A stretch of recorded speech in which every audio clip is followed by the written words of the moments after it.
കഴിഞ്ഞ ദിവസം ഞങ്ങൾ മേടിച്ച കോഴിക്കുഞ്ഞുങ്ങളാണ്. പല കളറിലെ കോഴിക്കുഞ്ഞുങ്ങളെ എപ്പോഴും അവിടെ ഇവിടെയൊക്കെ വെച്ച് കാണുമ്പോൾ ആരും പറയാറുണ്ട് എനിക്ക് മേടിച്ചു തരണേ അമ്മയെന്ന്. ഇപ്പോൾ അച്ഛനും അമ്മയും ഇങ്ങനെ പോകുന്ന സമയത്ത് ഇങ്ങനെ കാണാറുണ്ട്. പക്ഷേ ഞങ്ങളങ്ങനെ മേടിക്കണമെന്ന് ചിന്തിച്ചിട്ടില്ല.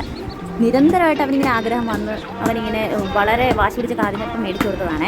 പക്ഷേ അവൻ ഇത്രത്തോളം ഇഷ്ടപ്പെടുമെന്ന് ഇങ്ങനെ അവൻ ഇതിനിങ്ങനെ എടുത്തിങ്ങനെ കൊഞ്ചിക്കുമെന്നൊന്നും ഞാൻ പ്രതീക്ഷിച്ചതേ ഇല്ല. കണ്ടു കഴിയുമ്പോഴത്തേക്ക് പിന്നെ അതിനോടുള്ള ഒരു പ്രിയം മാറുമെന്നാണ് വിചാരിച്ചത്. പക്ഷേ അതിനെ എപ്പോഴും എടുത്ത് വെച്ച് ഇങ്ങനെ തള്ള കുഞ്ഞുങ്ങൾ ഇങ്ങനെ അടയിരിക്കുന്നത് പോലെ അതിനിങ്ങനെ ചെറിയ അടി വെക്കുന്നത് പോലെ അവനിങ്ങനെ എടുത്ത് വെച്ച് അതിനിങ്ങനെ എന്താ പറയുക പ്രൊട്ടക്ട് ചെയ്യും. അപ്പോൾ അവൻ്റെ കയ്യിൽ അതുങ്ങൾ നന്നായിട്ട് ഉറങ്ങുന്നതും കാണാം. ചിലപ്പോൾ ആ ബെഞ്ചിനൊക്കെ പൊക്കി വെച്ചിട്ട് ഇങ്ങനെ അടച്ച് വെക്കുമ്പോഴത്തേക്ക് അതൊന്നും മിണ്ടാറ് കൂടിയില്ല.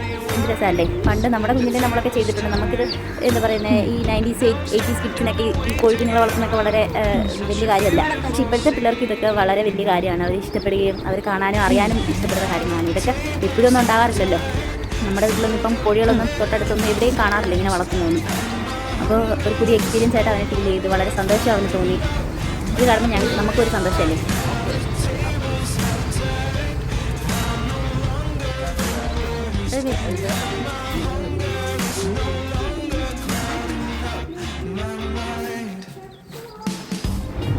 ഇനിയുള്ള ദിവസങ്ങളിൽ ഇവൻ എത്ര നാൾ ഇവർ ഉണ്ടാവുമെന്ന് അറിയത്തില്ല. വലിയ എന്ന് പറയുന്നത് അങ്ങനെ ഒരുപാട് നാൾ ജീവിച്ചിരിക്കില്ല എന്ന് പലരും പറഞ്ഞ് കേട്ടിട്ടുണ്ട് ഇങ്ങനെ കളർ വെച്ചിട്ടുള്ള കോഴിക്കുഞ്ഞുങ്ങൾ. പക്ഷേ എൻ്റെ ഒരു എക്സ്പീരിയൻസിൽ പണ്ട് ഞങ്ങളുടെ കുട്ടിക്കാലത്ത് ഇതേപോലെ കളറുള്ള വേണമെന്ന് ആഗ്രഹിച്ച് വാങ്ങിച്ചതിൽ